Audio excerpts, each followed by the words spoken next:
So far from the committee, we have Alex, Ruben, Gary, and Scott. Lisa and Kyle are the other two.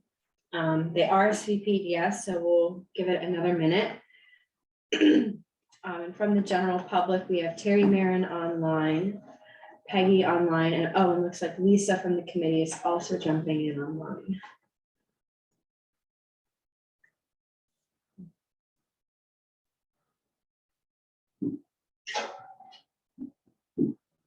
Hi, Lisa. Hi, everybody. Can you hear us?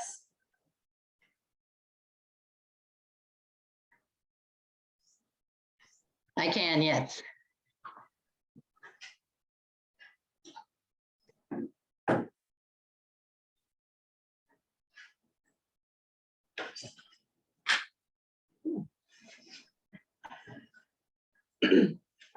All right, so we can go ahead and get started at 5 o'clock.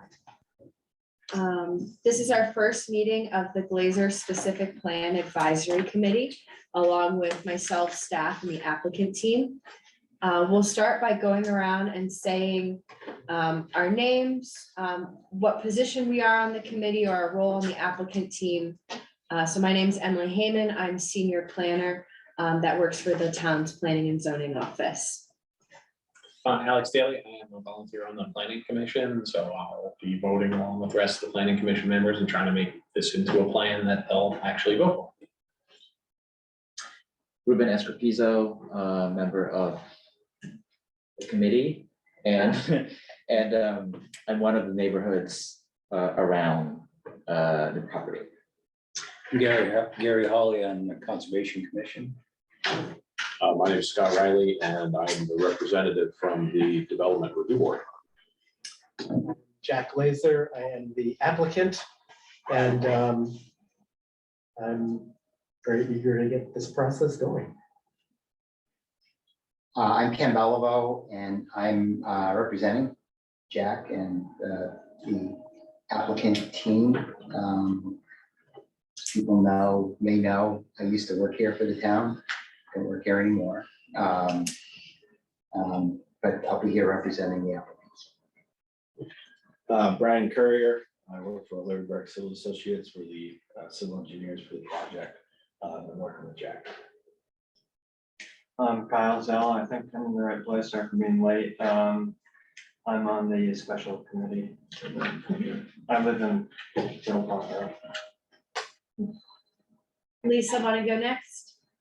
Sure, I'm Lisa Braden Harder, and I think I'm just representing the community at large or something like that. I've forgotten the exact wording.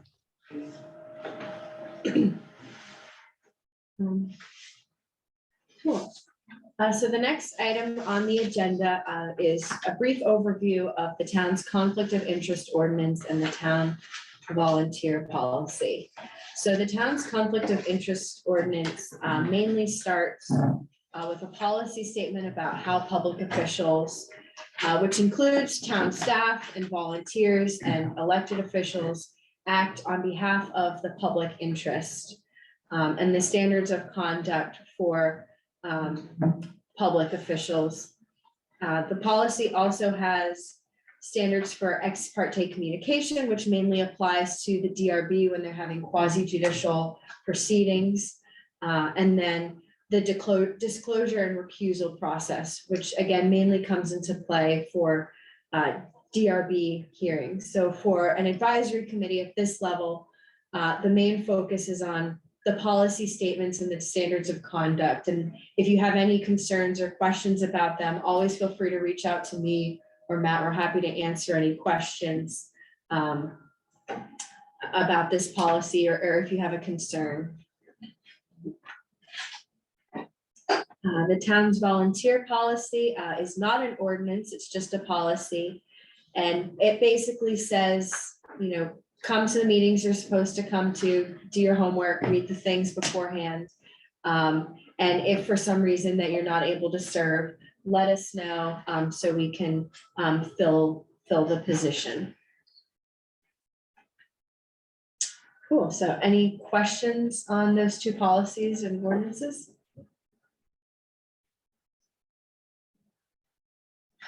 And as I got going, Matt, the planning director, joined in. He'll be here for a couple minutes at the beginning of our meeting. Sorry to slip in late. Just wanted to show my face and can certainly answer questions, but Emily's going to be your main contact throughout this process. So hang out for a bit and feel free to reach out to me as well. So one item of business for either tonight or the next meeting will be to choose a committee chair. This person would help start and close the meetings, help make sure that things stay on time with the agenda, and sort of help coordinate with Ken and myself on the flow of the meeting. And at the end of the process, making a motion on any vote. So we don't have to vote on that person now, or we could try at the end of the night or next meeting, depending on who of the committee members would like to be the chair. Matt, do you have any other thoughts on the role of the chair? The chair may interface a little bit with the applicant, just in terms of questions about what might go on the agenda or organizing the meeting. Things like that, just as if you've ever seen the chair of any of our boards or committees in their role anywhere else in the town, it would be very similar to that.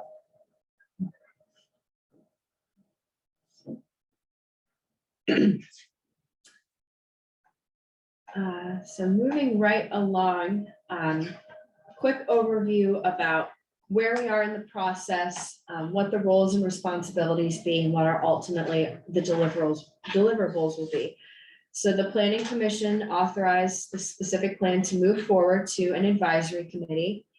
And now what we'll be working on is drafting the specific plan. The planning commission has set a deadline of, I think, June 6th. June 6th. June 6th, to have our work completed, and then that would be transmitted back to the planning commission to go through the adoption process that's outlined here on the right. So ultimately, the planning commission is having public hearings and votes on town plan and bylaw amendments that would ultimately go to the select board.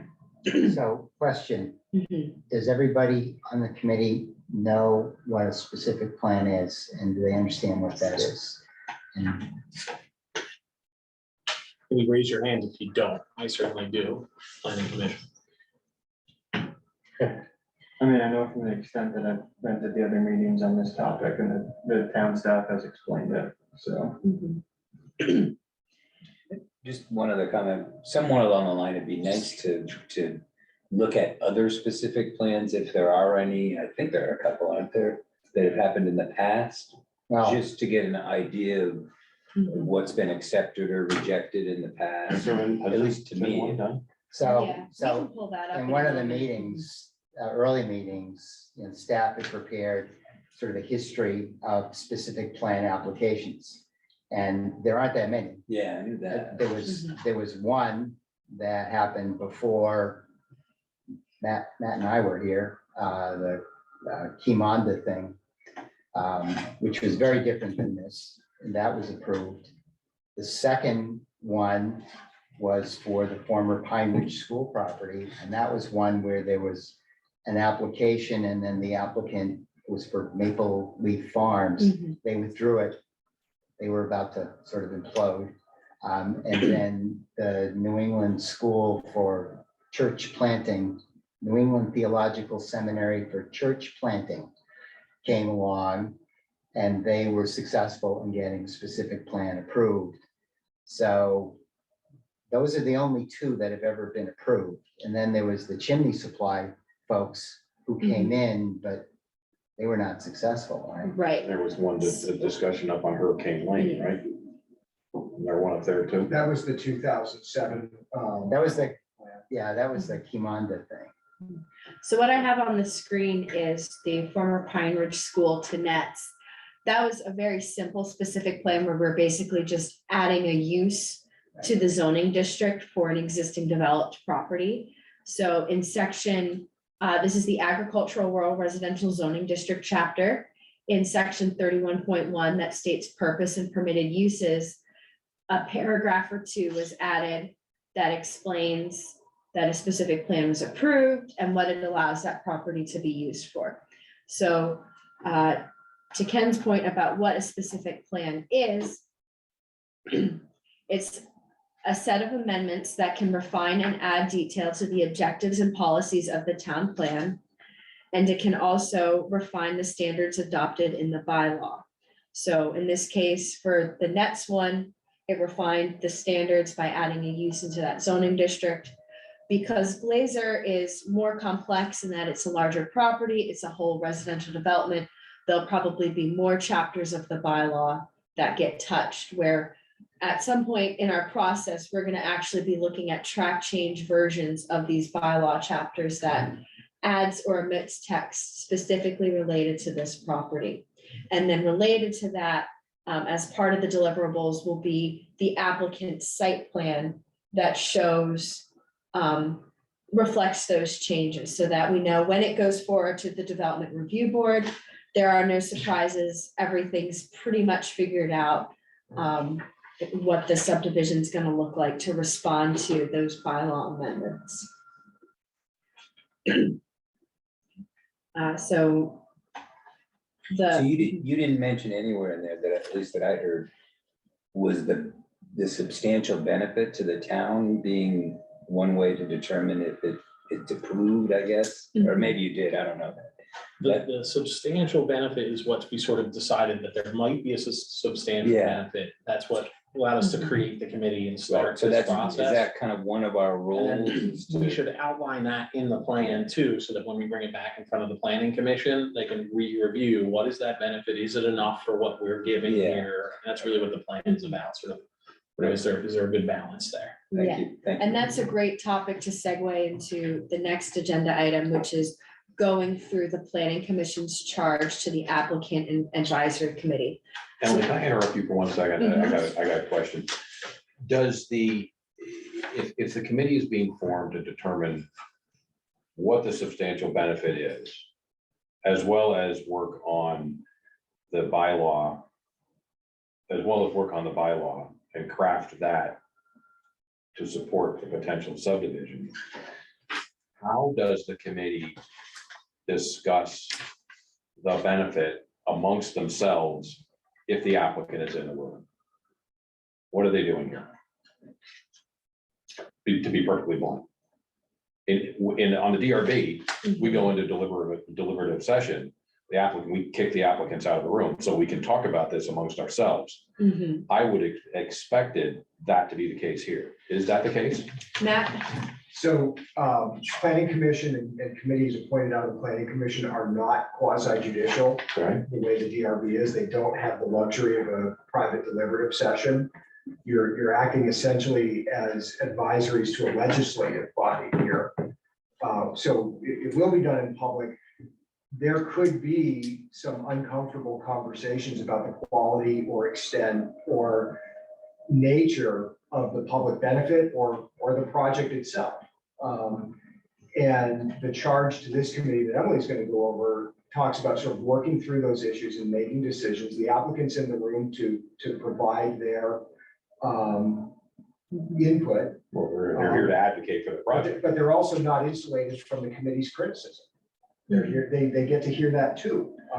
And what the applicants watching take shape is what this committee would ultimately transmit back to the planning commission for consideration. So in talking about example specific plans, the most recent specific plan, which was ultimately not approved by the planning commission, a lot of the difficulty wasn't so much the value of the public benefit, but the likelihood that the public benefit would actually happen. We were talking about getting a sidewalk constructed along a state highway. There were a number of moving parts to that, including some things the applicant didn't have total control over. And you know, the committee really did its level best to try to work that out and find a path. And ultimately, the planning commission looked and said, we don't quite see that path here. But that was all done in open session with full participation by the applicant. Mhm. So yeah, and what chapter 9 says is appoint an advisory committee to work with the applicants to develop the specific plan. So it is a unique process where there will be that back and forth with the applicant. And if I can add, I think what we're really trying to do, my wife and I are trying to do something that will really be a benefit to the town. So we are very much interested in working with you in the committee in creating something that will have that value and benefit for the community. And I think the only way we get that is to get your honest input and make sure that it is not just our idea, but it's going to be something that the entire community. And I get that, and I would assume you're an honest broker, and that's the angle that you would come at it from.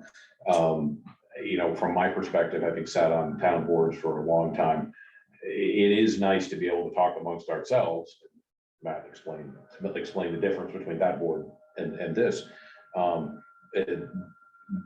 And I would, charge the other members of the board to make sure you understand that they're gonna be sitting across the table from you, and you're gonna have to be dead honest about how you feel. About the process and the benefit and so forth and so on. It's an excellent point. Thank you. Sitting on the planning commission, it is a weird thing to not be able to do anything in private, but it does work. Having sat in both of those kinds of meetings, I can say it's without a doubt, it's a lot easier when you can go into a deliberative session, which is why everybody wants to be able to do it, whether they're entitled to do it or not. Only the DRB has been pointed out. But just to piggyback on what Jack said, our intention is to try to be as open and honest with you as we can, and hopefully there's in this process some sort of give and take, and that the issues that are there, and there are some issues that have been identified in the charge, can be worked out in a way that it would result in a win-win for both for the town and for the Glazers. And I think that the plan ultimately sinks or swims to the extent that there's something of substance in it for both parties. If it only works for one side, it's not gonna work. So I'm certainly very cognizant of it. I think on the applicant side, we're cognizant of that. And we're hopeful that we'll be able to all get to the same place at the end. Yeah, and a part of that to note, and I probably glossed over a little too quickly with the town policies, is it would be inappropriate for any town board to have like a side conversation. Having a one-on-one conversation with a person is okay, but if there was a separate thread, or if a quorum of a board is meeting independently, that would not be appropriate under state law for open meetings. That the agenda conversations happen in the meeting, which is why we keep emails mainly to just, can you come? Yes, no, that kind of thing. So Emily, just let me clarify that. So does that mean I can go back to the Conservation Commission and discuss what's going on and get their additional input to bring back to the committee? Okay.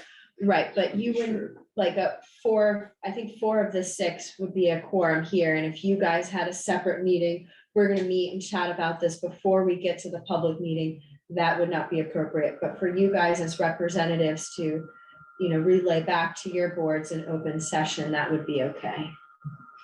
Will we be capturing meeting minutes? Yes, Okay, so I'm recording, and Ken will be in charge of the meeting minutes okay. going forward. Okay.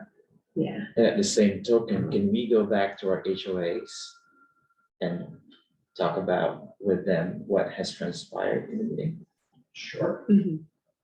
I mean, the minutes will be public anyway. Yeah, and the minutes are recording is important to be public. The recording is public, right? So again, that's a little different from what I'm used to, where the only time we talk about anything is when we're around in the meeting.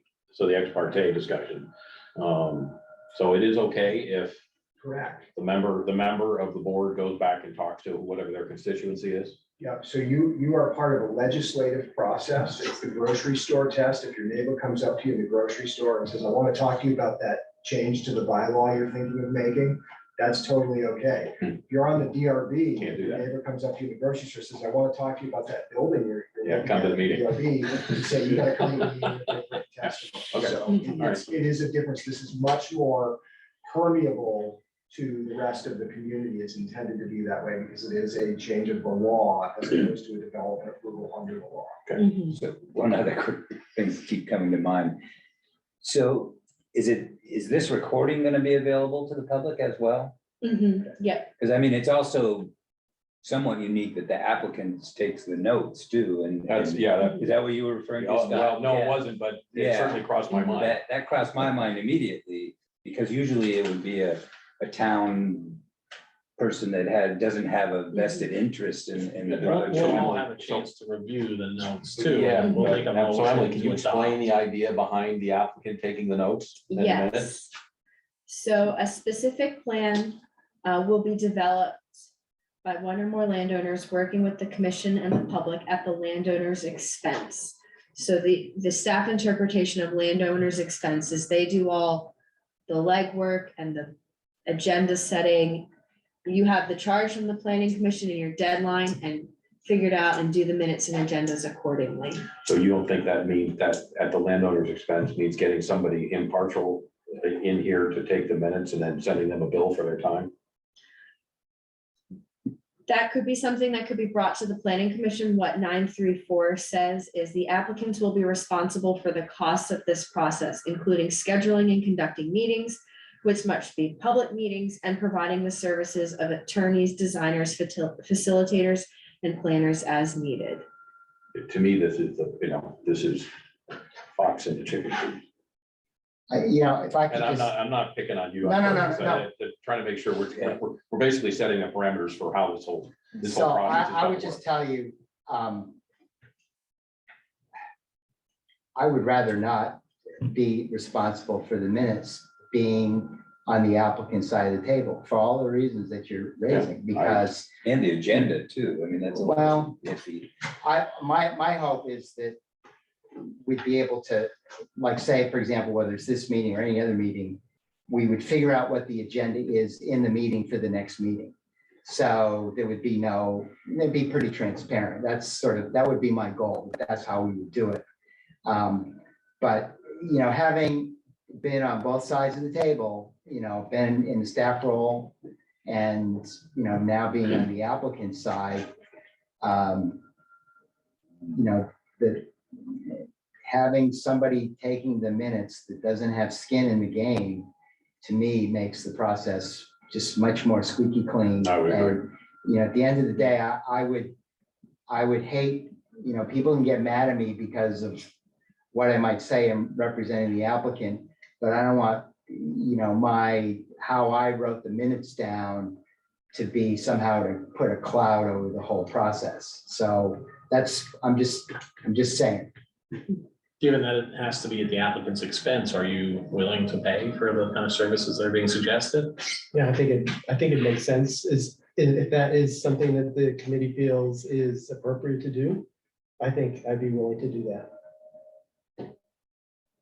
Having been through this process once and only once, I haven't been on this planning commission that long, it worked reasonably well the last time, just because you do get the chance to review the meetings, the recordings are available. I don't know how much risk there really is, other than the sort of sniff test of it all. I think that's Which is, I think that's probably. that's sort of the public perception. So, if somebody says, hey, I really feel more comfortable with this, I'd sort of lean towards the, as opposed to a majority vote here, having somebody say, I'd really feel more comfortable if somebody, and it sounds like both of you are saying that. So it seems like a reasonable suggestion. Yeah, I'm also concerned that, if I'm tasked with sort of being the, kind of the scribe to, there's the administrative part of it, and which can get in the way of listening to the deeper meaning of what the words are, as opposed to who actually said that, and, this and that, but. Yeah, I'd rather have you focusing on the meeting and what's Well, going on. that would be part of my concern, is that, I wouldn't be able to do my job as well if if I'm not able to listen at that level as opposed to, sort of a more ministerial kind of task. Have we ever dealt with this as a town? Like, do we have resources for, post hoc meeting notes from recordings or live stenography, or have we ever had this request? We've participated in public processes where someone's brought in specifically to handle the logistics, including minutes. It's, normally it's our staff doing that for the boards we service. I think the reason the bylaw reads the way it is because specific plan is an applicant-driven process that adds extra work to the existing staff, and it happens relatively infrequently. So, with the last one, the applicant said, I'll do it. The committee was okay with it. In this case, if the applicant says, we just want to hire someone to come in and take care of that, that's completely fine too. Again, as long as it's okay with the committee. As a committee, you'll be voting to approve your minutes. Keep that in mind. So you will be reviewing them, and and we would try to record everything, but it's not always perfect. And there may be a point where this committee has a meeting that's on site that's not recorded or available online. So keep that in mind too. And I also say, the standard for minutes in Williston with all the proceedings we follow is not a verbatim transcript. It's who was there, what was discussed, who made motions and seconds, and what votes were taken. So it's very much not verbatim document. So just keeping that in mind. Right, and now having Zoom recordings to work off of is helpful too. So I think it would be appropriate if the applicant hired somebody, if the committee members wanted to take turns doing minutes, that could also work as well. So I think we have options there.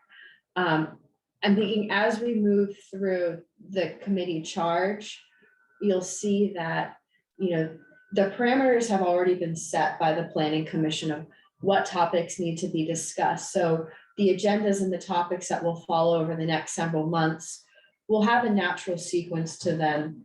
They probably won't go in chronological order of that charge, but it'll go based on what topics need to be discussed first. You can't put the cart before the horse, especially when you're trying to design a substantial benefit and then work out the details that fall after that.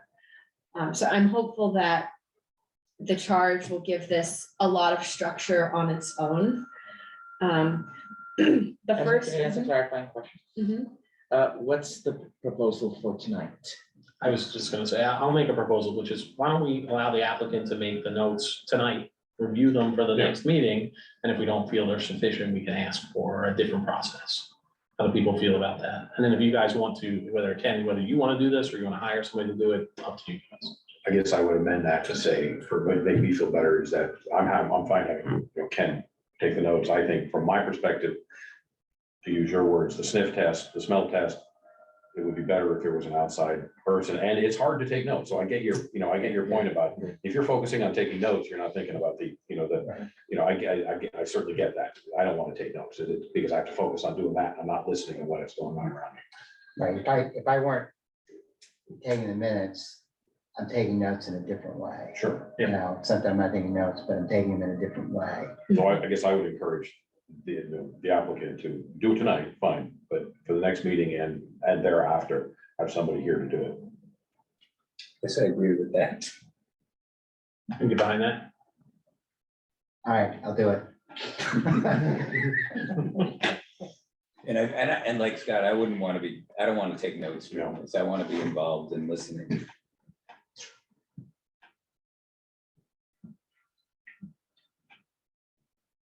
Shall we turn to the charge? Yeah, and we're running ahead of schedule, so we have, an extra 15 minutes to go over the charge.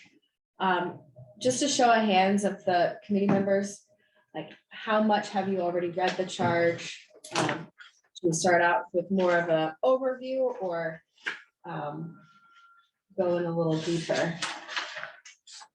I read the 3 pages that was posted on the website. Okay. I read it as well.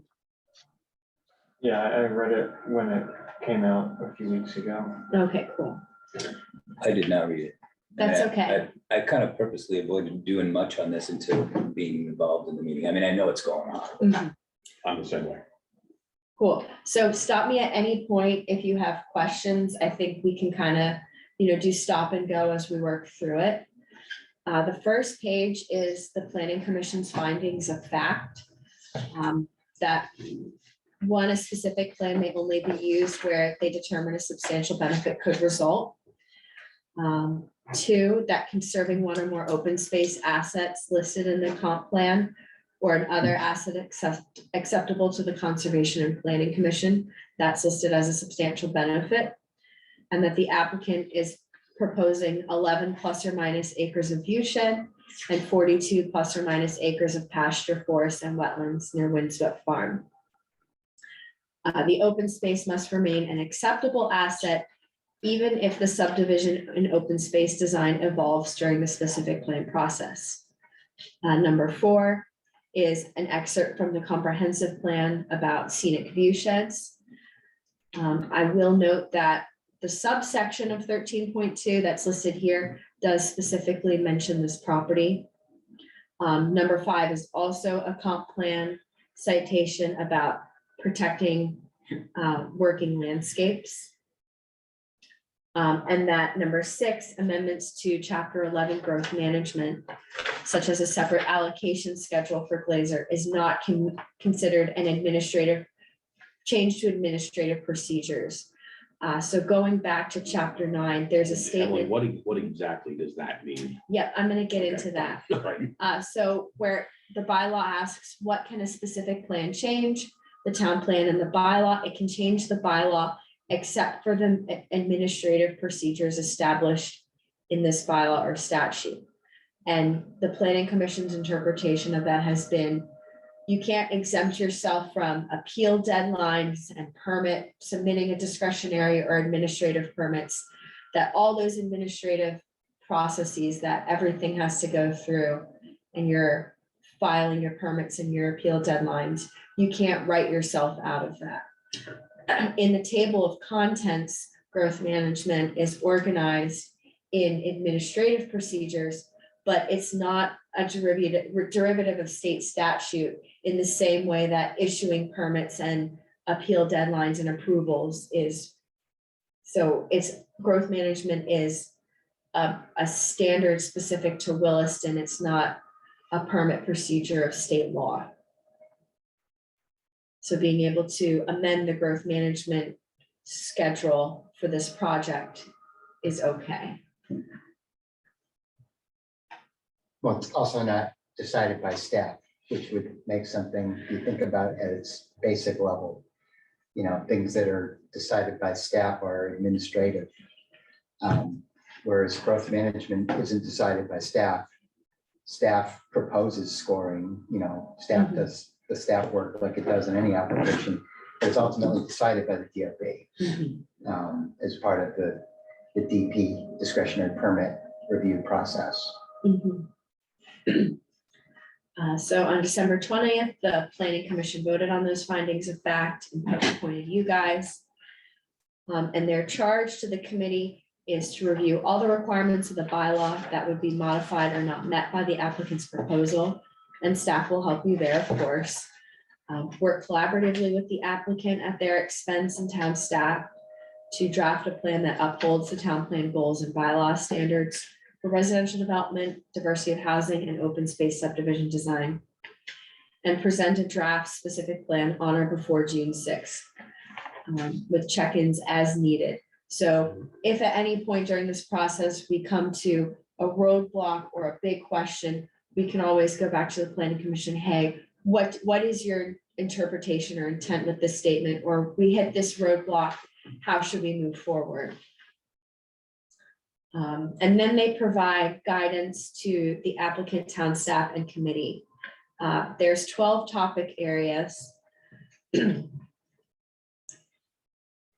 So number 1, open space size and configuration.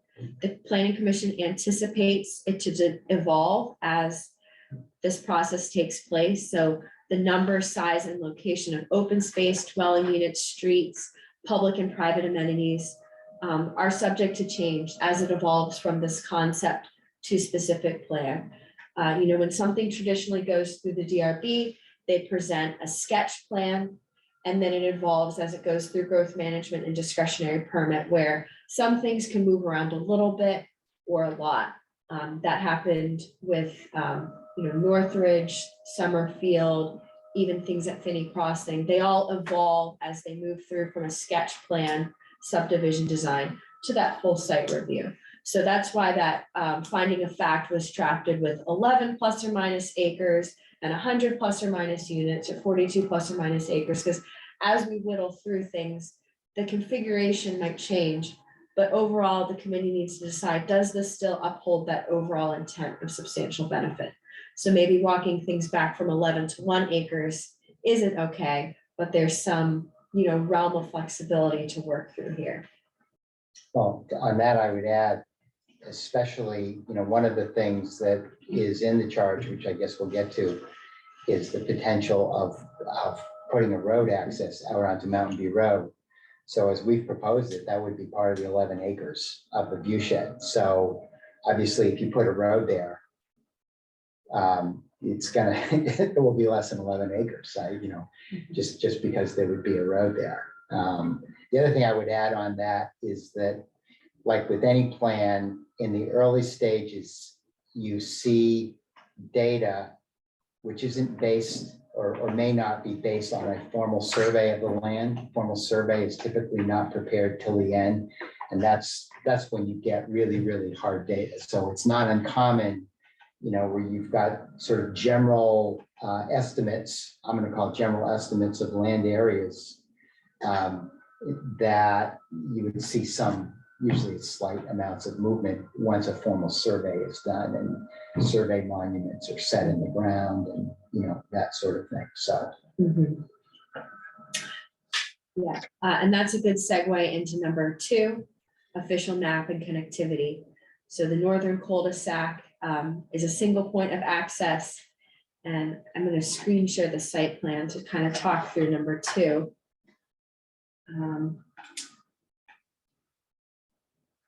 Where this cul-de-sac could instead go out to Mountain View Road. The official map shows a desire for a north-south, which is running left-right on this plan connection, as well as an east-west connection somewhere across this property. So if this were to go through traditional development review, what that would probably mean is giving some sort of right-of-way access. This is Peggy Larson's property abutting. So thinking about, could it potentially connect there? Could it connect to Mountain View Road? Ultimately, what the Planning Commission said in their charge is think about safety, convenience, traffic backups on Old Stage Road. So would that intersection be okay on Mountain View Road with site distances great, et cetera? So there might need to be some level of traffic analysis or comment from Public Works. Obviously, you wouldn't want something too close to the street, finding that sweet spot if this is the route for the plan to go. Are there any questions on official map connectivity?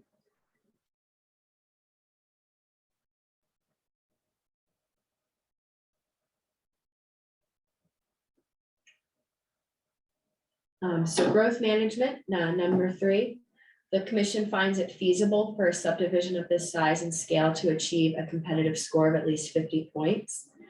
And then it goes through each of the scoring criteria that apply in this part of town and where there might be ways it could achieve more points.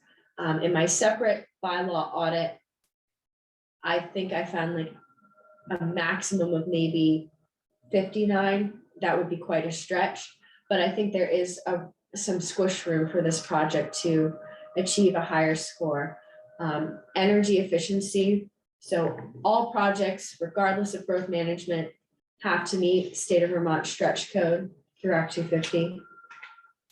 Assuming it has to go to Act 250. Assuming it has to go to Act 250. And our bylaw growth management incentivizes efficiency Vermont high performance level, which is a step above net zero ready, at net zero ready. And And so is there a way to find a middle ground between stretch code and that maximum net zero ready? This criteria also to maximize full points, you would need to provide 75% of your solar on site. This criteria has been written at that level for several years. And so far, only one project has proposed to meet it. It's a single family custom build in the ag rural part of town. So no major subdivision has attempted it, and that project hasn't even built their house yet. So we don't even know if they're gonna meet that. But I think they want to be carbon neutral, so we'll see. Are you saying that's one house? Yeah. Not a development, okay. Mhm. So affordable housing, growth management devises affordable housing at 80, 100, and 120% of the area median income. Planning Commission finds it feasible for this project to score at least 4 points. That would mean 10% of the units are affordable at 100% the area median income. This is a 100 unit project, that's about 10 units. They also added work with the Chittenden County Housing Authority and Habitat for Humanity for ideas, and consider a more inclusive approach to housing. For example, the needs of adults with developmental disabilities. So are there partnerships that could be had with other organizations that could help achieve the affordable housing rather than it being solely developer driven?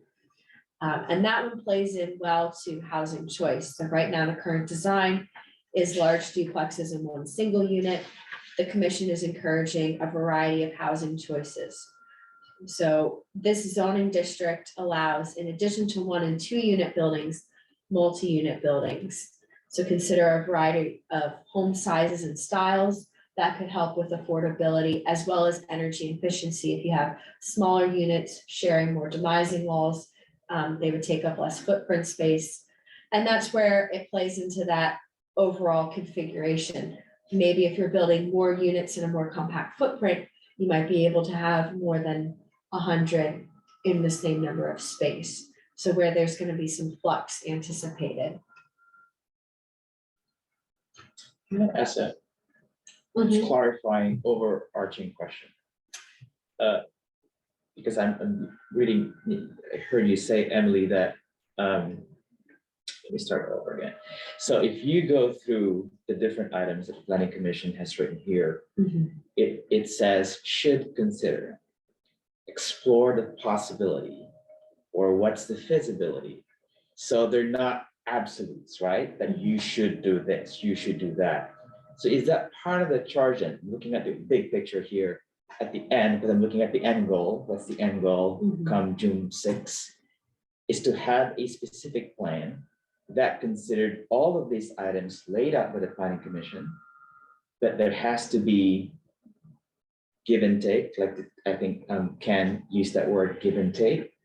Is that what, because we're, all of us in the committee are coming from different angles, different perspectives.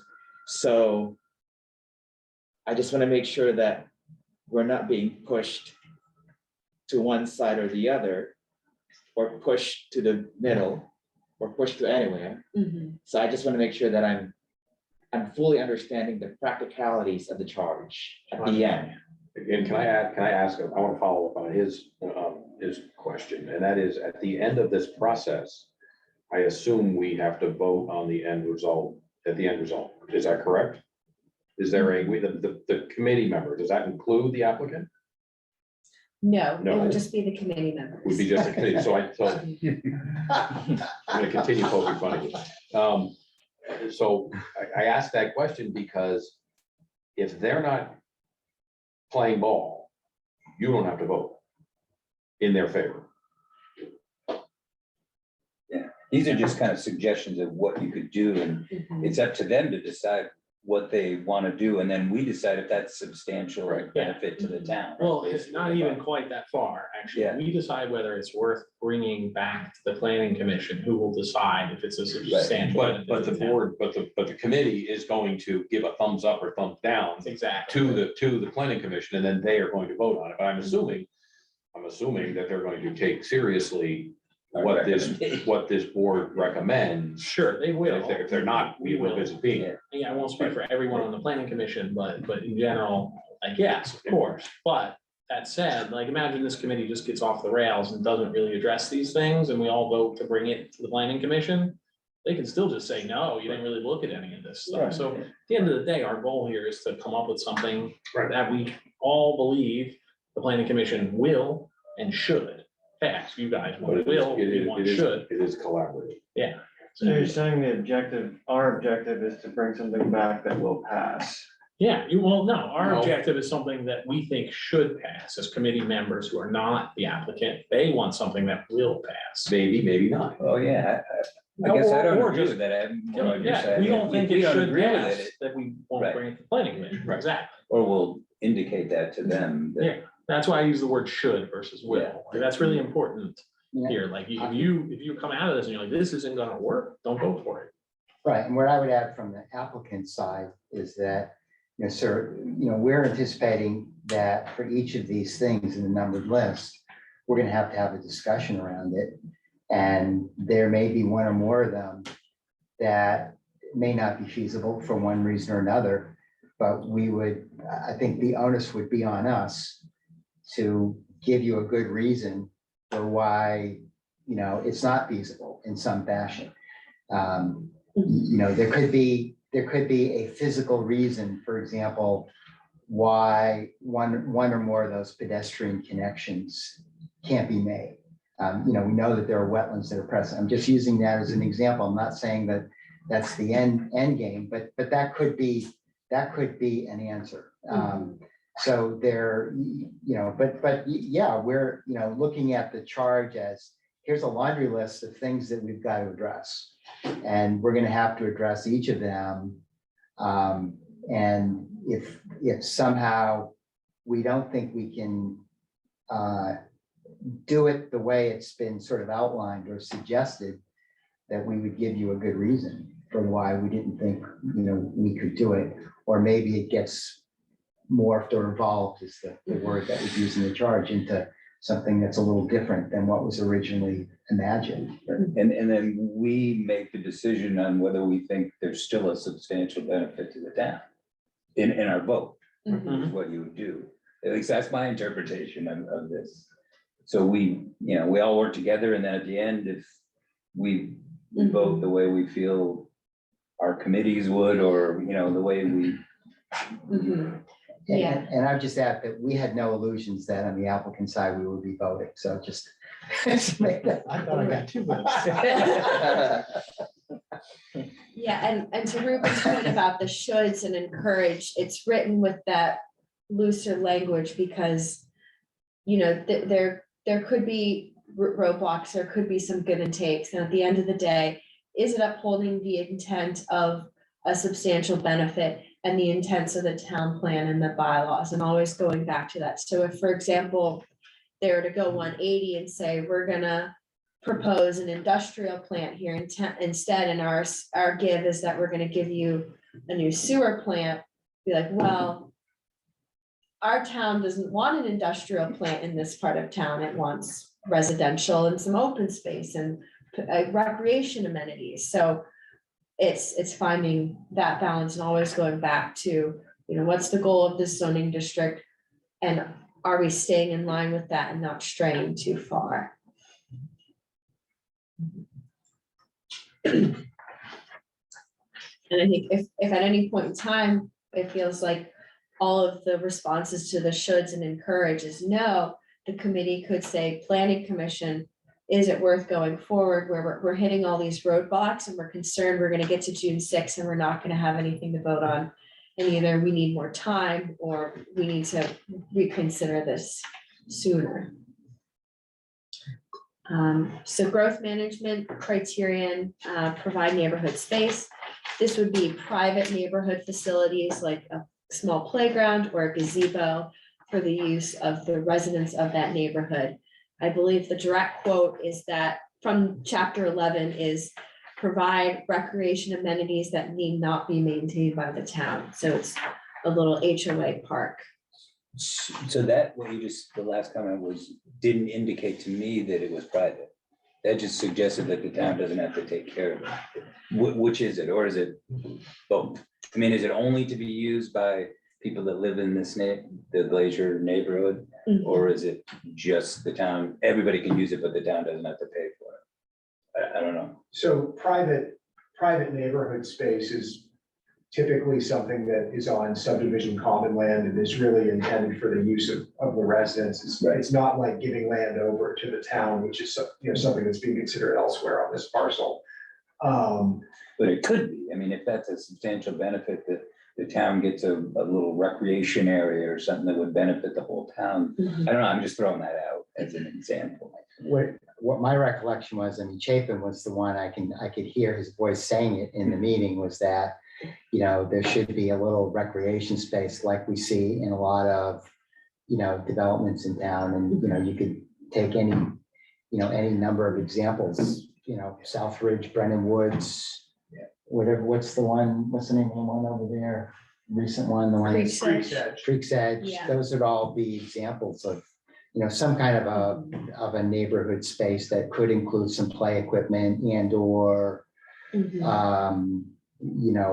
community gardens or, I stuff, guess stuff my like that. opinion is though, if that's happening already in other neighborhoods, how is that something extra that was involved in this project? This isn't the substantial benefit portion. This is Oh, about, okay. I'm sorry. as a planning commission, we would like to see the developer come forward with a little more, a Okay. little stronger growth management score, and this is one of the Okay. factors that can affect that. That's growth. right. That's one of the things That's that's, important to that know. scores and growth management is Yeah. whether or not you have that. So, And I would add also that this is the charge, but we'll have lots of time to talk about Mhm.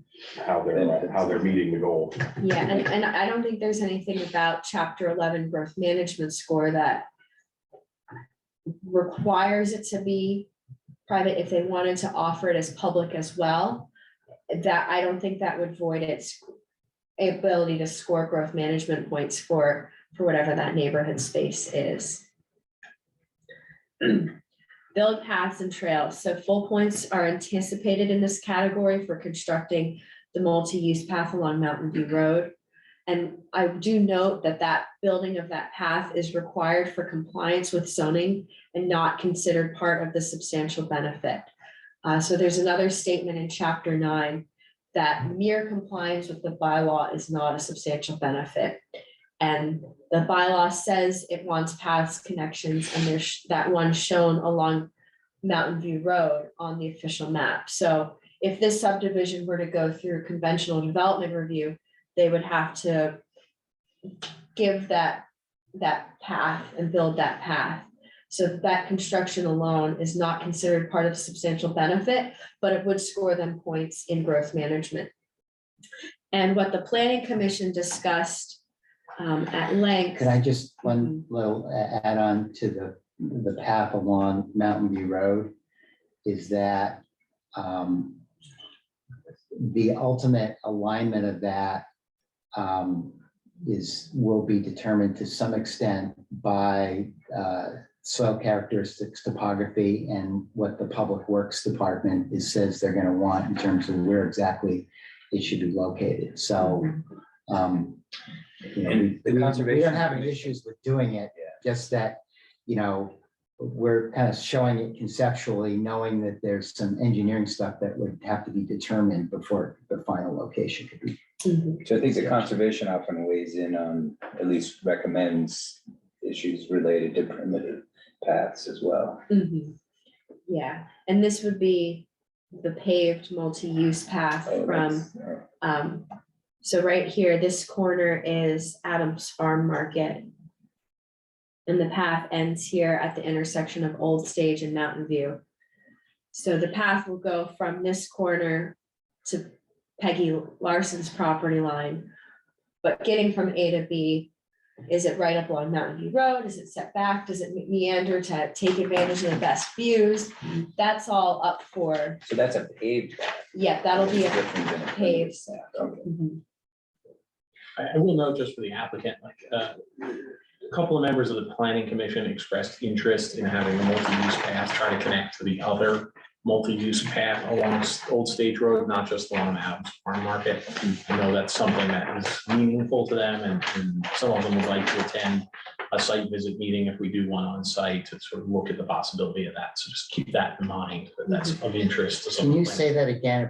Where they wanted to connect to? I wasn't. The other entry of the multi-use path on Old Stage Road, I don't think it's pictured on here, just like the Adams. I mean, doesn't it connect right here? Because the path comes up here and then you would.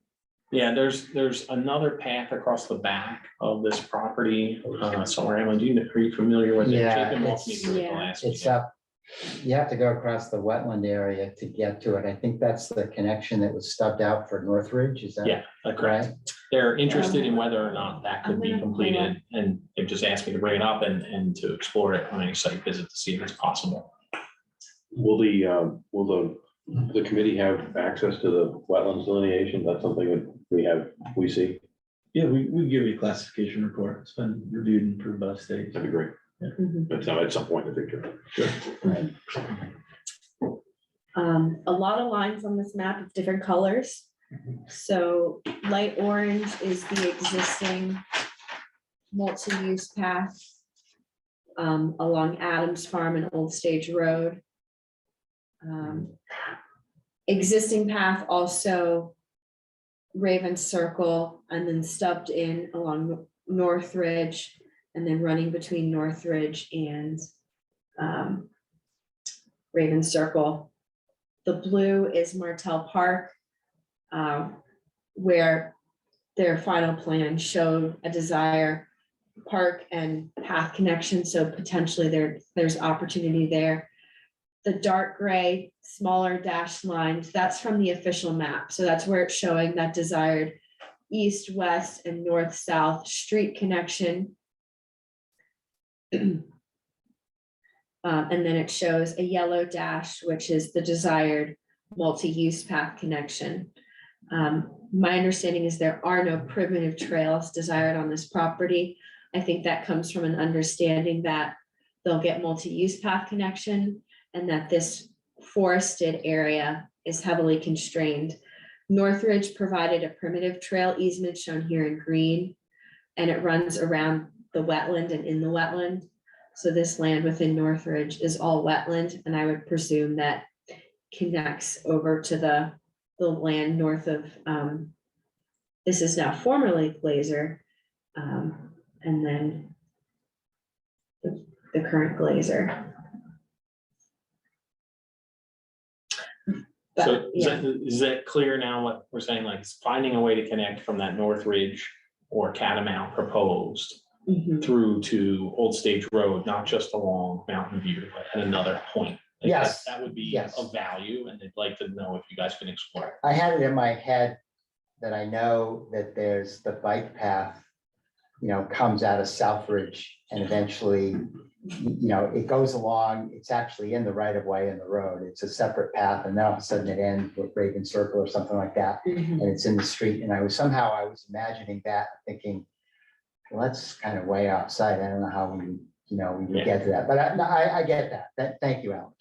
Mhm.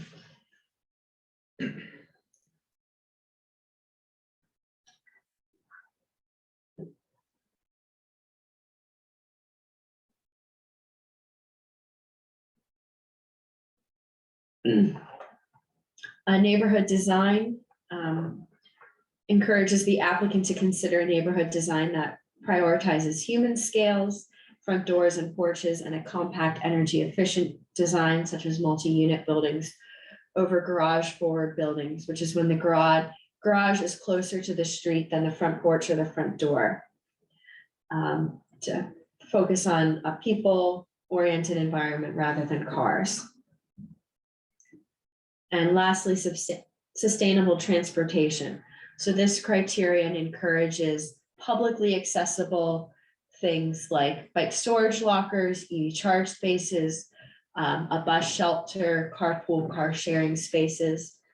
The statement here is if that cul-de-sac connects as a street to that northern cul-de-sac, if that connects to Mountain View Road, maybe that would be a good location because it would be adjacent to the public park where people would be coming and going and maybe carpooling or charging their EV or parking a bike as one option. But there could be other places. Emily, you mentioned public park. I've heard that said a couple of times. Can you go back to the map for 1 second? Just so I'm clear, is there any pull off of Mountain View Road to take advantage of stopping and looking at the scenic vista? Is that something that is, no? It drops off. I can tell you from when I went out there to post the sign on the property, there is no safe place on that section of. Fall off Mountain too View. quickly? Oh, yeah, Yeah. it just drops off dramatically. There's no, I mean, as it was hard enough to find a place on Old Stage Road because there's a ditch Yeah. that runs in there, but Mountain View Road, I tried to do that and it was like, well, there's no way I was gonna do that. It was I'm just, thinking along the lines of like Spear Street Overlook. Mm. Mhm. it really drops off pretty, you should take a drive by there at just, one point and just kind of take a look at the topography of the land from the road, looking across the part of the field, you'll see, I mean, it drops, it's got to drop off, I don't know, 8-10 feet maybe, Brian, would you say? Yeah, we're showing 10-foot contours on that overall plan, so Mhm. drops off pretty quick. Yeah, I know Mike Moss, who is the guy who hayes that field. He's not even able to take his tractor up that last slope because it's so steep. Mhm. Yeah. So the next item is growth management schedule. The applicant has requested 25 dwelling unit equivalents per year over 4 years, which would be in addition to the 80 dwelling units per year growth target. So the applicant staff and committee shall consider a realistic construction start date when assigning the first fiscal year of allocation and seek research and data from fire, EMS department, public works, and the Champlain Valley School District. So seeking comment and their data about that timeline. So I would just make one comment about this. In our application, in our request, it's true, we did request that we would build no more than 25 dwelling units a year. We did not say that we wanted to build 25 dwelling units a year in 4 years. It was, we were requesting that we wouldn't build any more than 25 dwelling units a year. Understanding, of course, that there could be a year where none would be built, or you could have, 5 that are built. Subject to market conditions. Well, market conditions, and also remember, if this gets built out, you gotta build the infrastructure, right? So, there's nothing, it's a big field right now. So before any of this can happen, a road has to be built and there's gonna need to be water lines and sewer lines and all that sort of stuff. So, you gotta do all of that. And then as Scott has mentioned that, what's the market gonna do next month? I don't know, never mind next year or 5 years from now. But I just wanted to emphasize that we did not ask for and say that we're gonna build 25 dwelling units a year over 4 consecutive years. We were throwing out a number that would say, we're not gonna build any more than this in any individual year. So just as a clarification, current bylaw with the current bylaw with growth management, that once you are allocated all of your units, even though you haven't gotten all of your units, but allows you to pull them forward, that doesn't happen in this case, correct? But you Right, because there's the, go under normal growth management. yeah. So under normal growth management, you get your units across a 10-year rolling cycle. And once that first unit becomes available, you can just start building anything that's on that table. And then as the years progress, those first units become subject to a slow build provision. So it incentivizes you to build what you've been allocated within a somewhat reasonable time frame. So the intent is to divide 80 dwelling units per year across this cycle, but it doesn't actually mean 80 units will be built because growth management allocation is done before administrative permit. So there's a lot of projects that get their allocation, but it's several years to finish up their permitting and get infrastructure in the ground before you're starting to build homes. And then even after that, getting certificates and occupying those homes. So there's some lag and lumpiness in the actual construction cycle that growth management tries to address. So in this case, it is 25, 25, 25, 5. No more than. No No more than. more than, yeah, But that's what's allocated. That's what It you're could requesting. take place over 10, it could take a decade. But you're right? still asking for What we're 25. saying is. no more than 25, a 25, maximum. 25, and 5. A maximum per year. Because there was at least one comment that I read from somebody in town. It was like, well, they want to build, 100 units all at once. No, we don't. We don't want to do that. And, we're not asking for that. And we're not even asking for, we're gonna, like I said, a strict reading of what it says there isn't really what we asked for at all. Mhm. Yeah, and there's room for squish here, so how many per year, what's the first starting year? That makes sense both for the applicant and market conditions, and then whatever comment or data is received. Would it be fair, I mean, you're saying no more than 25 units a year, but it would be fair for the committee to understand duration? I mean, I'm kind of thinking of like the pit in Burlington, 10, 20 years of construction may also not be desirable. If you said, we want to build it over 20 years, is that in the jurisdiction of the committee to consider? Emily, you can touched on that already to answer that again. Yeah, so once those allocation units are greenlit and they have all of their allocation on the table, then it's just up to them to do that build cycle. Well, I know, I understand, but that's it's just at whatever rate they feel. There's sort of no, we're gonna start on this date and we anticipate 4, 6, 8 years. It's highly variable, right? Like there's no. If they haven't built them at some point, they start to lose their units. Right, but that's something that the committee can think about here. I think once we're opening up that growth management chapter, maybe Right, this doesn't have slow build as strict as other parts of town. Right, as Emily has alluded to in the growth management chapter as it exists now. That's a provision that was adopted by the town when I was working for the town.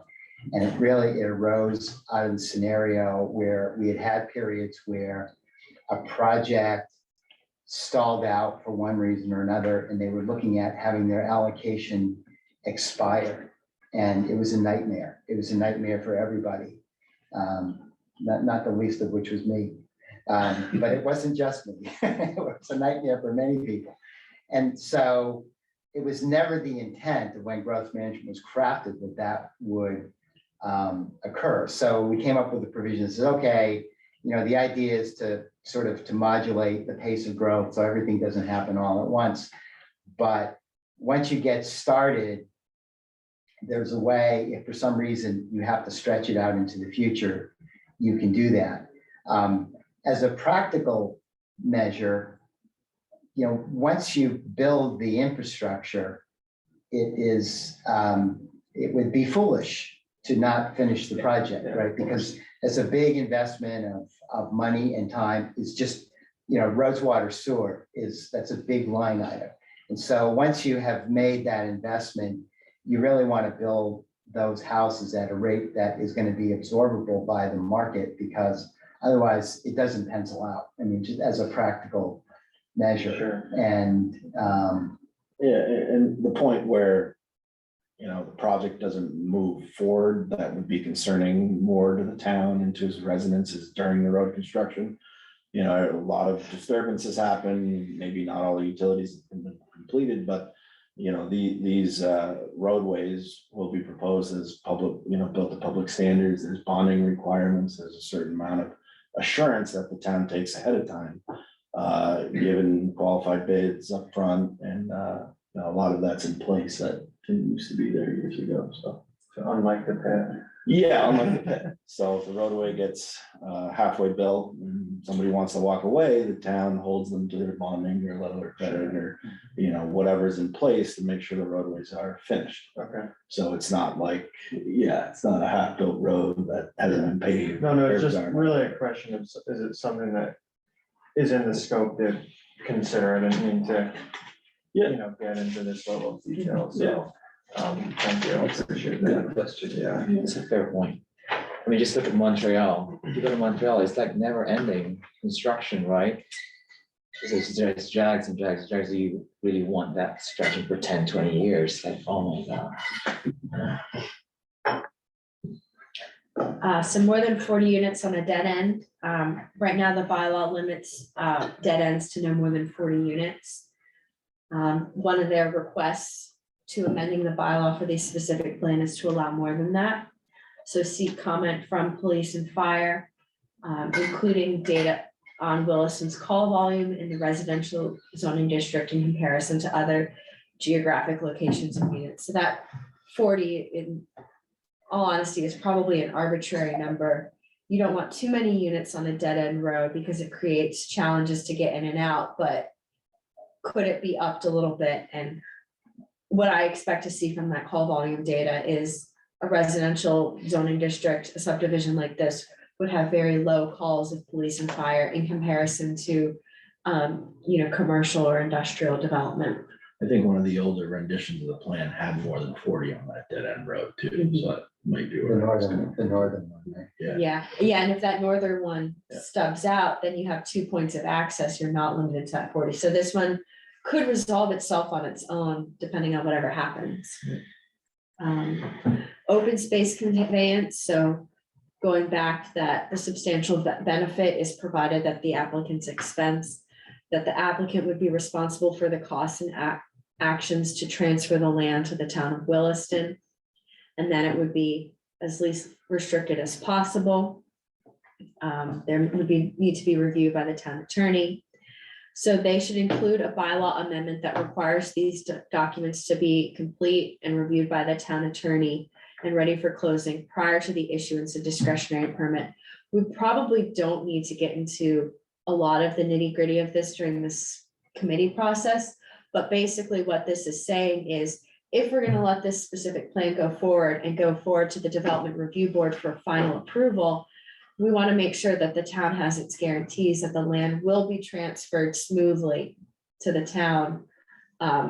This one is definitely written as like a response to the NECS thing where the planning commission was happy with the substantial benefit that was provided, but the roadblocks really came with the V-Trans right of way, and V-Trans wouldn't let a sidewalk happen without an intersection. So it's like, okay, we want to make sure that the red tape is cleared before we let it go forward. This is about legal docs being prepared for the transfer of property, is really, as I would understand it. Mhm. And unlike with the chimney supply folks, we own the whole site, and Jack owns the whole site, not we own the whole site. Yeah. And not that we would have to have those documents done now at committee, but when they go forward to discretionary permit, Brian was mentioning those guarantees that are put in place, the draft development agreement, the draft letters of escrow, that kind of thing, letters of credit and escrow. Those all get submitted with the plans that go to the DRB for review. This would just be another checklist item. So to follow up on that, Emily, so would that be the kind of thing, like, for example, where coming out of this committee, there's a list of things that say the applicant will provide X, Y, and Z, whatever those specifics are, whether it's the deeds for the transfer of the land or, a development agreement, whatever, at the time that it's going to be approved by the DRB Yeah. or something like that. Yeah, So we I witnessed- see this is like a 1 or 2 sentence thing in chapter 7 in the bylaw, which is enforcement and guarantees. And guarantees is where development agreements and escrows. Okay, Right, Yeah. and I think one of the things we'll have to talk about is, do we need to provide the actual deed Or would this committee be satisfied with a deed to be reviewed by the Development Review Board, the town attorney, that contains X, Y, and Z? I thought that's what you had said, right? Yeah, I would say wait until the DRB, because we would say your Right. part of your complete discretionary permit application would be those legal documents. And because that's like, as I said earlier, and in terms of the specificity of the size of the parcel of land, that's when we would do a survey, for example. That would be a survey that would be done as part of that. So you would know exactly where the boundaries would be, survey monuments would be set. Yeah. And you would know exactly what the math would be in terms of, number of square feet, acreage, whichever way you wanted to express it. Number 7, open space costs and maintenance. So even if it's donated to the town, there will be perpetual costs associated with land maintenance and management. The applicant shall research anticipated annual costs. This is probably something that Conservation Commission's familiar with, even conserved land has some level of upkeep and maintenance. And the applicant, staff, and committee shall seek input from the select board and town staff on the meeting of applicant's expense as it relates to maintenance and management. So a head nod from the select board, is this okay that we take on this open space asset? And whatever that entails. So a couple of comments about that, if I could. So one is, what's different about our proposal than a conservation easement. So Emily's right. When you have a conservation easement on a piece of land, there's certain maintenance costs to that, because, like, for example, typically the Vermont Land Trust will own the conservation easement. So what does it cost for them to maintain it over time? Well, they gotta go take a look at it every year, at least once a year, which is kind of typical of what they do. So that we haven't proposed a conservation easement. We've proposed giving over the land. And when, like with a roadway, when something becomes a public road, you, as the applicant, you build it, and then the improvements get accepted, and then the town owns it. And what that means when the town owns it is then the town maintains it. They plow the snow when it needs to be resurfaced. Pay the field, or negotiate the lease. Right, to so have I guess I'm sort of reading it as it's written, and there's a kind of a question mark in my mind. Like, if we're gonna literally give it to the town, it seems to me that at that point, the town, takes over the ownership of it. I think one comment on that, I think my question as a conservation committee is, does the town want it?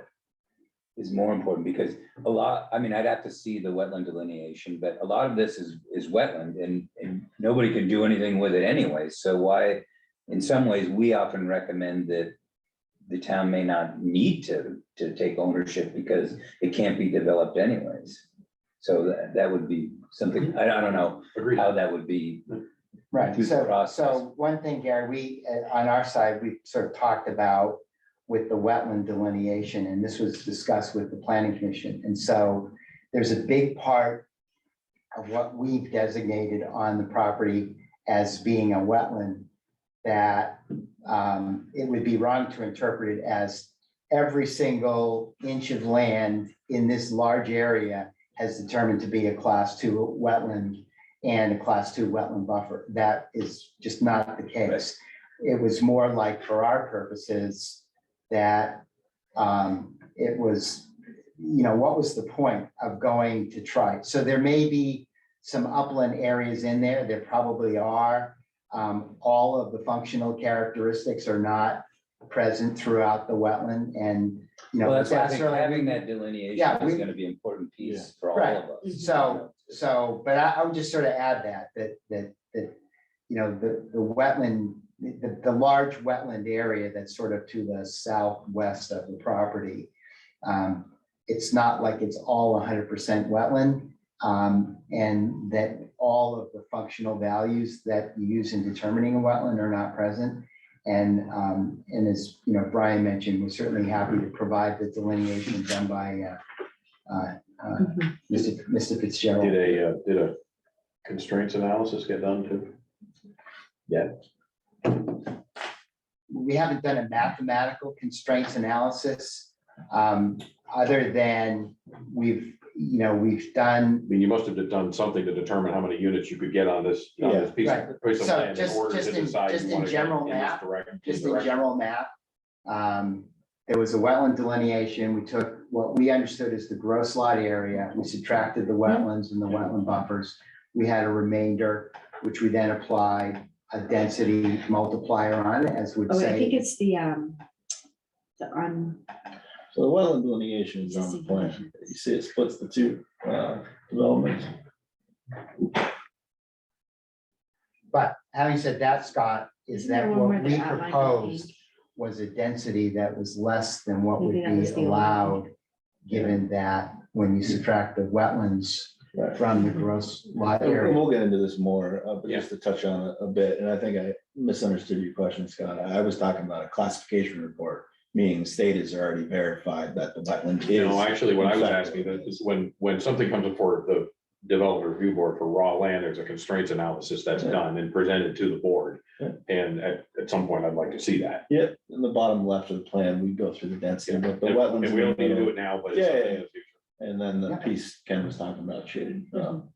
Right, and in our submittal, there was we put a little table in there that showed those numbers. And is the wetland delineation done on the green piece to the upper left as well? So that's what Ken was getting at. We kind of, you see, we have the northern extent done, and we knew we weren't gonna cross it. We knew we wanted to maintain the area around the Moss Farm for, the majority of it to the west and the south. So we didn't explore too much more south or around the Moss Farm. It's. Yeah, I mean, our commission will request it for that too, and it's important, I think, for this group to consider it too, because if it's 90% wetland, that's not much of a give to the town. If you consider that as a conservation area, because you can't do anything with it anyways. Yeah. You would never be able to build on it no matter how. Sure, in developing it and letting it be maintained as meadow for a horse farm, it is privately held. So it's not that it can't be used for anything. So if you go back to the findings that were made by the planning commission, one of them is that for an open space asset is, one of the criteria is for, you gonna pull it up there, Emily, so, other working landscapes, including fee-based outdoor recreation. And so there was a lot of discussion about, the windswept farm. And that was, sort of part of what we were trying to see realized was an opportunity for windswept farm to be able to continue their operation. That being an example of fee-based outdoor recreation. So, Whether it's wet or not, it's still a farm and it's still fee-based. Not it's still developable, being used, or parts of it. But it's still being used not as a suitable to farm. put buildings on it, but perfect for having horses Mhm. walk and run around it. I mean, I guess we can get to that later. but Yeah, we will, for sure. That'll be. an And that's a important good segue to item number 8, the windswept farm continued operations. So of all the items in the charge, I drafted all of these and then the planning commission edited them. This was the one that had the most edits. The open space given to the town is considered automatic as part of the substantial benefit. And they mainly changed the second part to say, explore arrangements that would have the outcome of allowing continued use of the land by windswept farm. Provide an accounting of the options with their pros and cons. So originally, we just focused in on leasing, where the town would own the land and lease it back to the farm. Explore other options if they're out there. Ultimately, the intent with changing this and focusing on explore arrangements and accounting for the options is once the land is under the ownership of the town, then it's the select board's jurisdiction to figure out what they want to do with it and how they want to work with windswept farm. And the planning commission didn't want this committee to get bogged down in a lease agreement with an abutting farm when the focus is more broad on subdivision design and open space benefit design. And though Mike and Tina Moss were not put on this committee, We do anticipate them to participate in the parts of the meeting where Windswept Farm is discussed. So I just want to make sure I understand what you just said about what the planning commission did or didn't want this committee to get bogged down in. When I read that, I sort of understood it as meaning that we would have some language that might be drafted that would, show the potential for some sort of, let's call it a lease. It could be $1 a year, and it could be just some sort of,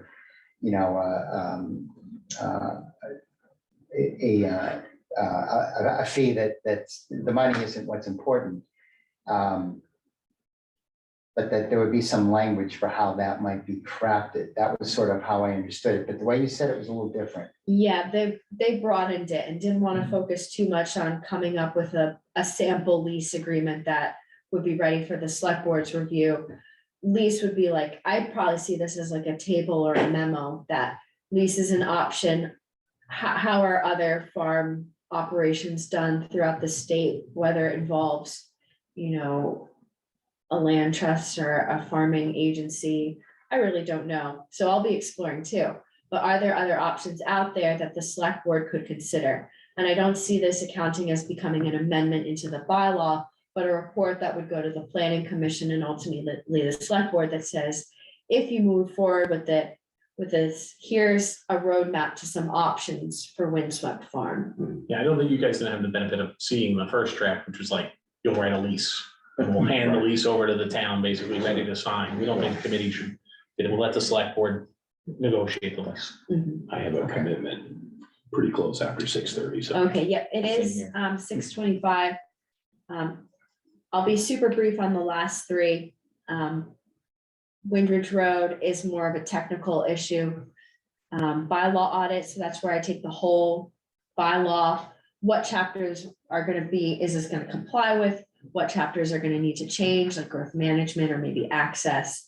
And we'll be using that through the process. And then that responsibilities, which we will change for related to the minutes.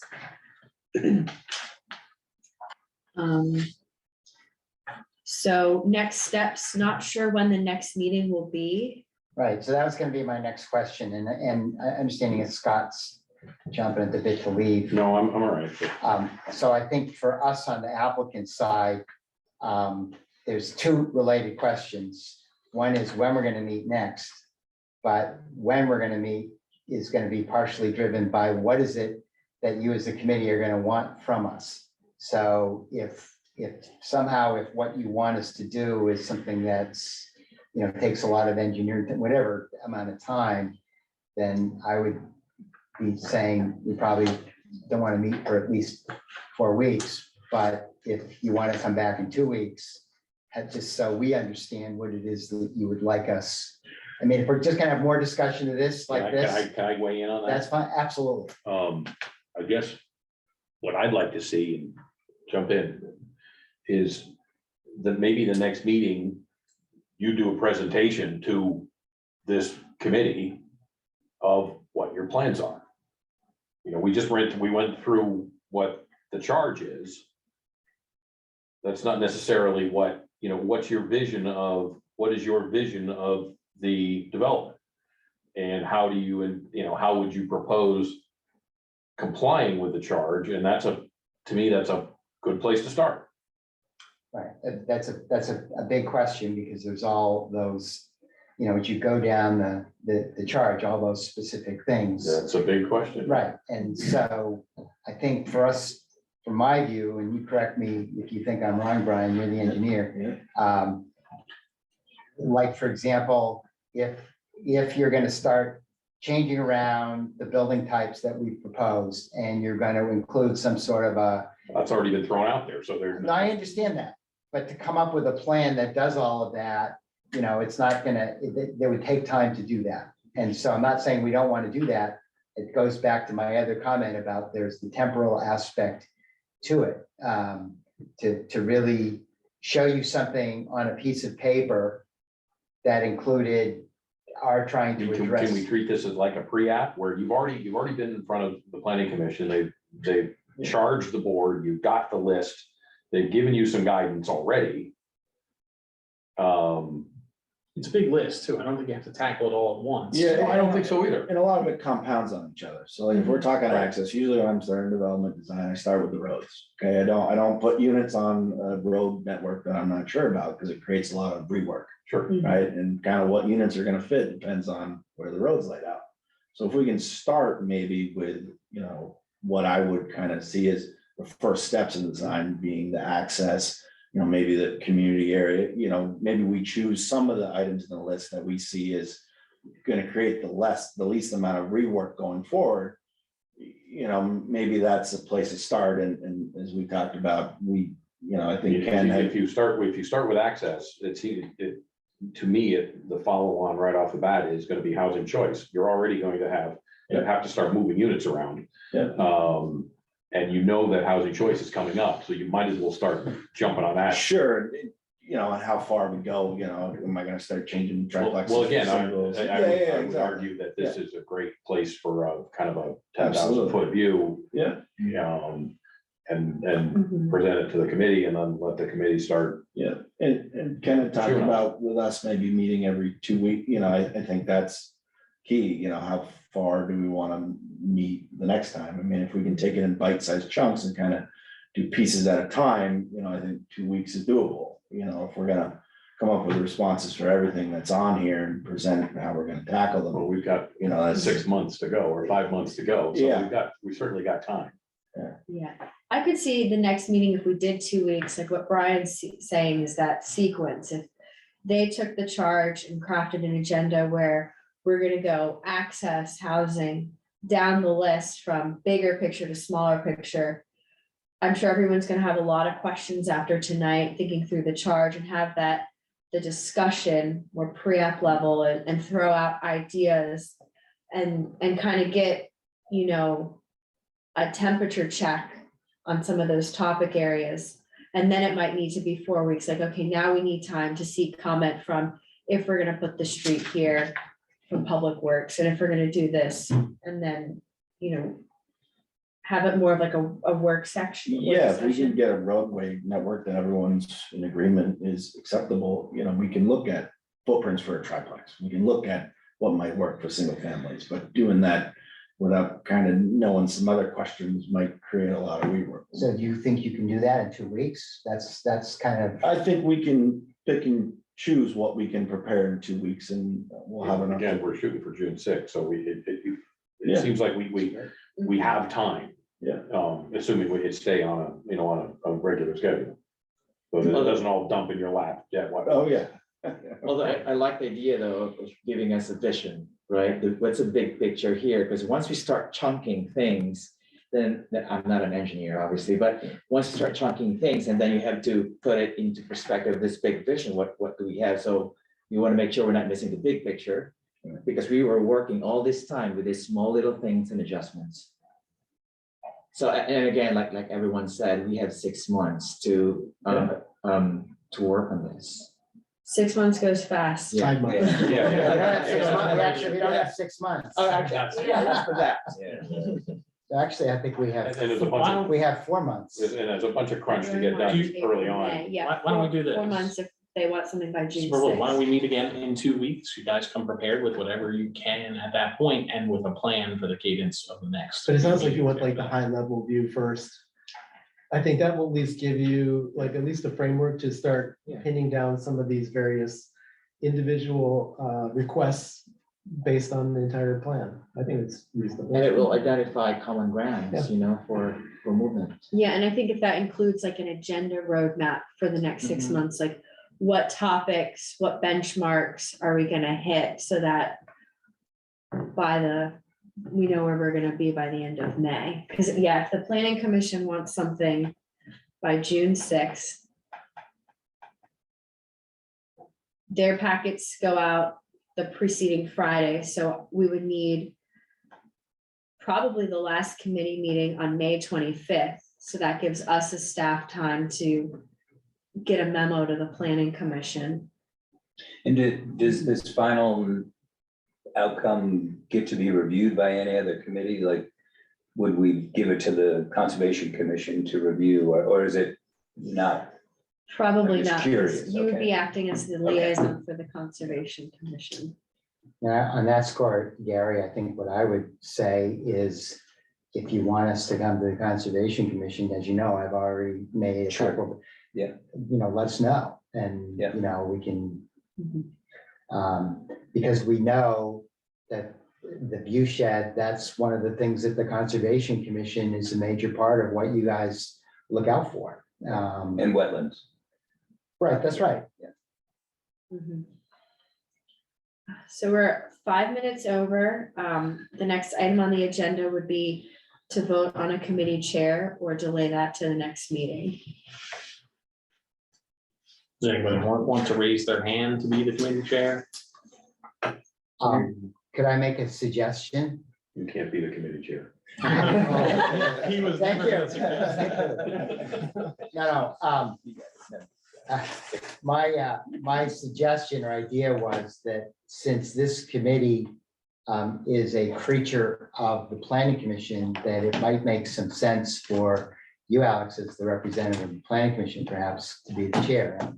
So throw that out as an idea. I'm totally willing to. I didn't want to self-nominate myself in case anybody. I'm happy to second that. Yeah, I agree. and then working the agenda can be done, with the chair. And you're like, we can figure that out, the setting and pace of meetings a little bit separate from the public meeting. So even though Scott said second, you were kind of the first to agree with the nomination. Yeah, because I can't be the first. Yeah, so Scott nominated, Ruben seconded. Is there a vote from the committee members? Aye. Hi. Look at that, look at that, unanimous. All right, unanimous vote. Only popularity contest I ever won. Cool, so our next meeting will be on Thursday, February 9th. Will you send out an Oh. invite? Wait, hang tight. I don't know if that can work because that's, Actually not gonna work for me either. I'll be out of the country. that is All right, here we go. the energy committee now. So Thursday, February 16th, which would probably give the applicant an extra week of wiggle room too. It would give us an extra week. Yeah, so we'll do Thursday, February 16th. And you'll send out an invite? We Yeah. gotta keep it at 5. Yep, it's gonna be 5 to 6:30. So that's, said Feb 16, 2/16. Yeah, and as things transfer over to the applicant, I took the lead on this first agenda and first reminder, and Ken will be responsible for those reminders going And forward. we said it's the presentation by the applicant and then a proposal for the agenda structure going forward Yeah, as the objective, okay? Sure, we may get into some changes that we've already addressed. Yeah, I would hope we and, would have enough time in Yeah. an hour and a half to get some of the first Yeah, proposed Get ideas. initial feedback and. yep, we could meet here. We could also go to the police station. How do folks feel about Either or. either or? Either one. This is fine, if it- I think it depends if public. Yeah. Yeah, we could always pull out folding chairs over there. If need be. Cool. All right, so we'll adjourn at 6:37. Great. Thank you. Thank you all. Here. Thanks, guys. Thanks, everybody. Thanks, Lisa. And Bye, Ruben. And it's a pleasure as always. this sentence here It's where always a it pleasure. seems like the planning